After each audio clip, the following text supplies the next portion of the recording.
और ये अमेरिकी अखबार वॉल स्ट्रीट जर्नल के हवाले से बड़ी खबर सामने आ रही है। तो अब इसको लेकर भी टाइमिंग इंपॉर्टेंट है। एक तरफ दोहा में दोनों के प्रतिनिधि मौजूद हैं, वहीं ईरान अपनी शर्तों पर कायम है और जो दबाव वो अमेरिका पर बना रहा है, उस बीच ये एक और बड़ी खबर है कि ईरान मुद्दे पर डोनाल्ड ट्रंप को पूर्ण युद्ध के विकल्पों पर जानकारी दी गई है।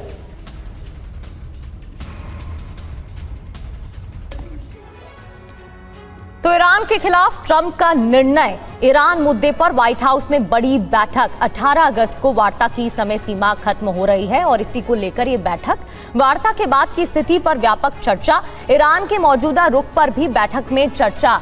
इसके अलावा ट्रंप के साथ मीटिंग में कौन कौन रहा और आने वाली बैठक में भी बड़े चेहरे मौजूद रह सकते हैं।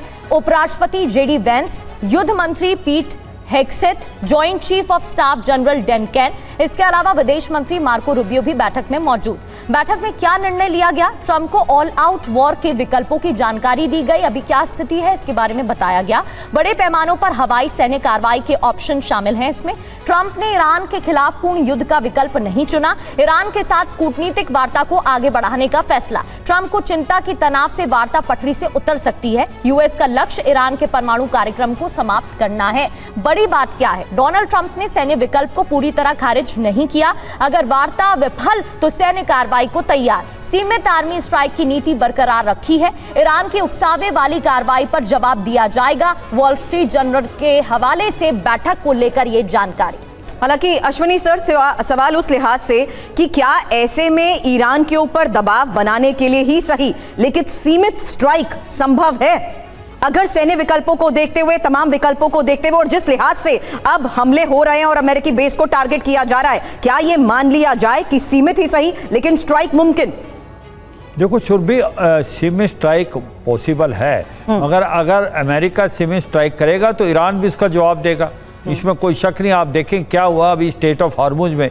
अगर ईरान ने हमला किया तो अमेरिका ने उसके ऊपर हमला किया। उसकी जो एक प्रकार कोस्ट के अंदर जो भी उसकी फैसिलिटी थी, मिलिट्री इंस्टॉलेशन थे, मगर बाद में ईरान ने इतना तगड़ा पलटवार किया कुवैत और बहरान में जो मिलिट्री बेस है अमेरिका की। तो ये सच्चाई मुझे लगता नहीं है कोई सलूशन है, मगर ये सच्चाई, दो बातें बहुत खुल के आई हैं। एक तो ये है कि जो ईरान है, चाहे लड़ाई में हारे या जीते, पर निगोशिएशन में कभी नहीं हारता। वो निगोशिएशन लंबी ले जाता है और वो एक प्रकार से प्रेशर डालता है। और ये जो MOU साइन हुआ है, इसके अंदर 2-3 बहुत बड़ी कमियां हैं। उसका जो सबसे पहले कहते हैं कि जो फ्री एसेट्स हैं वो पहले रिलीज होंगे, फिर बातचीत होगी। लेबनान में युद्ध रुकेगा तब बातचीत होगी। तो कहीं ना कहीं वो जो दो पहली शर्तें वही पूरी नहीं हो रही और उसके कारण फिर बातचीत चल नहीं पा रही है। और एक नया जो पेज फंस गया है वो स्टेट ऑफ हॉर्मुज, क्योंकि स्टेट ऑफ हॉर्मुज कहीं ना कहीं एक प्रकार से बातचीत ये हुई थी कि 2 महीने के लिए ये बिल्कुल इंटरनेशनल वाटर की तरह खुल जाएगा, मगर वो नहीं खोल रहा ईरान। वो अपना एक प्रकार से दिखा रहा है कि उसका ही जो है एक प्रकार वो प्रेशर है में डाल के कि इसके ऊपर उसका ही लगाव है। तो अब इन चीज़ों को मद्देनजर रखते अब आप देखें कि कहाँ पर बात फंस गई है। अब बात इसलिए फंस गई है कि अमेरिका चाहता है कि कहीं ना कहीं बातचीत हो और कोई ना कोई इसका हल निकले। और ईरान जो है वो जब तक लेबनान के अंदर हिजबुल्लाह के ऊपर हमले बंद नहीं करता इजराइल, और जो फ्रीज जो एसेट्स है $12 बिलियन रिलीज नहीं होते, वो उसी को लेकर सर अगली बड़ी खबर भी है। हालांकि अगर आपकी बात को और ईरान की शर्तों को मान लिया जाए तो आप ये समझा रहे हैं कि the ball is in America's court, क्योंकि ईरान ने तो शर्तें रख दी हैं। ऐसे में स्ट्रेट ऑफ हॉर्मुज और फ्री संपत्ति को लेकर भी इस वक्त एक बड़ी खबर आ रही है। प्रगति।